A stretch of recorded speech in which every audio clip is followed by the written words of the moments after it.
Hello friends, this is your OS operating system class 4th. In previous class, we have learned FCFS and SGF, shortage of first and first come first serve. FCFS and SGF are non-preemptive in nature, non-preemptive type algorithm. Now here, the third one is SRTF, shortest remaining time first. It is a preemptive version of shortest job first. So what is the non-preemptive and preemptive? In non-preemptive, if there is process in a CPU, we can't or OS can't take it back forcefully to the main memory. This nature is called non-preemptive. If the process have right or permission to get a process back to the memory from the CPU, called preemptive. Here the criteria for SRTF is same as smallest burst time process first. The process having smallest burst time will be processed first, and here the tiebreaker if the two process having same same burst time, then the tiebreaker with first come first means we get the priority. The process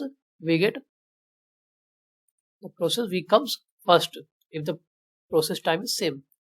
So here example, here is a 6 process having different arrival time and burst time. So here at the time 0, here this is a Gantt chart, and Gantt chart will start from 0. So in Gantt chart at a 0 time, there's available only P1 process is available for processing. So P1 process get a chance for CPU for 1 unit time. At 1 time, there is another process come in the main memory called P2. P2 at 1 second of time, 1 unit time, there is a P1 and P5. There is two process, but two process with P2 come with 5 unit burst time. So the P2 at 5 unit burst time, and P1 now in starting P1 has 8 unit of burst time, but 0 to 1 it already executed at 1 unit time. So here the burst time is 7 from P1 to P2 in 1 unit time. There is a two process P1 and P2. So there is a burst time of P2 is 5, which is less than P1. So the P2 get chance for execution at 2 unit 1 time. P2 get chance after 1 unit of execution. There is a 2 unit time. At 2 unit time, another process P3 comes in main memory.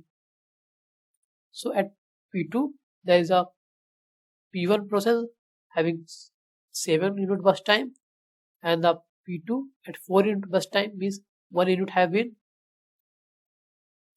1 unit time have the P2 with a 4 because 1 unit have already processed, and here the P3 come with 1 unit burst time. Now in Gantt chart at time 2 there is a 3 procession P1, P2, P3. So we will consider lowest burst time or shortest burst time. So there's P3. So the P3 get a chance. This is CPU. So after 1 unit of time is 3 to 4.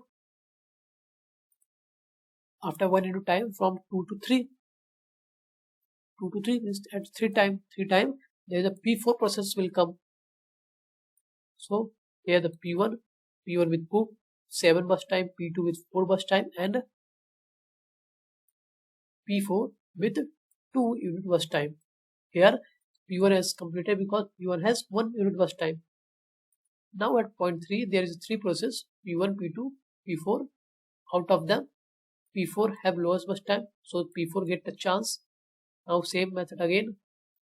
At P4 there is a P7, P4, P7, P4 and P5. At P4 time P5 will come, and P5 will come with 5 burst time. Now here you say that this is there is a 2 having equal burst time. So the process which come first will get chance for CPU. So here P4 comes first. Here we see P4 come first with P5. So the P4 get the chance at 4 unit of time. After 3, 4 get the chance. 4 get the chance, and at 5 second, and at the 5 there is a P1 process, P4 process, and the P5, and here at the 4 unit there is a P4 process will come, P5 process.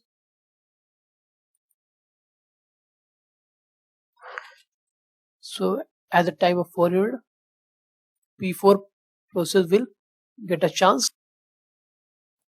Then again at P5 there is a P7, P1, P2, P5, and P4 process. So P5 will get priority, and same method will be follow further in a Gantt chart.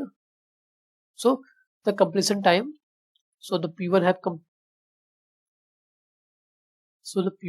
completion time 21, and the P2 completion time is 10, and the P3 completion time is 3, and P4 is completed at 5, and the P5 is completed at 6, and P6 completed as 9. P5 completed at 6, and P6 completed at 14. So turnaround time. How to calculate turnaround time? Turnaround time is how much time process spent in a main memory. So the process come at 0, and completion time is CT. So CT minus 80 arrival time to calculate the turnaround time. Now the waiting time. If there is a turnaround time, that, and minus burst around time, it will calculate the waiting time. Now the advantage. Here the advantage of SRDF is that it has minimum waiting time and minimum average turnaround time. It gives better throughput in continuous. That what is the advantage? Disadvantage. The disadvantage is that there is no practical implementation, because we need to find the lowest burst time. So we need of burst time, but practically we can't find out the burst time in advance before processing. Longer process may suffer the starvation. If there is longer burst time process, then it will not get a chance to run on CPU, because it have longest or greater burst time. Processes having short burst time will get chance easily, and longer process may be suffer for starvation. Then another scheduling algorithm is longest job first. Longest job first means the process. Here the scheduling criteria for this: the highest burst time process, the process having highest burst time get chance. Yes, first chance. If the two processes having same burst time, then the tiebreaker condition is the FCF condition, and this is also non-preemptive algorithm. Means if the process are in the CPU, then it can't be preempted. Then LRTF is the highest burst time process, but here the tiebreaker is FCF, but difference is that it is a preemptive. Means that it is a preemptive algorithm of LJF, longest job time. Here the same one. There is a 5 process having same arrival time and different burst time. So here the P1 get first chance after.